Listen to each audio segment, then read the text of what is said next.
கொள்ளுங்கள்.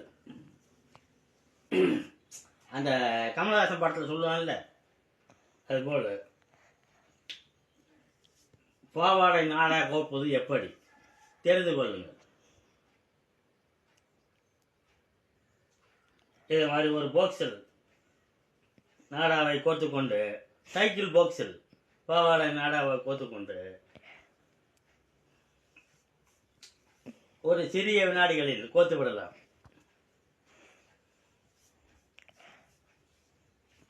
நீங்களும் ரிட்டையர்ட் ஆகிவிட்டால்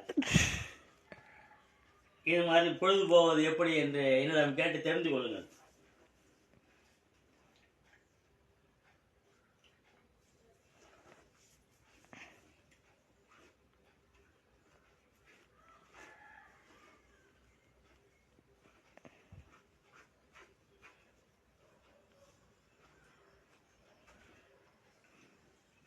அவ்வளவுதான், உடனே போட்டு விட்டேன்.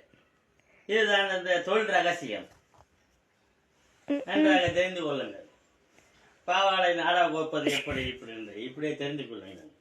ஓகே, அவ்வளவுதான். கட் பண்ணிவிடுவேன்.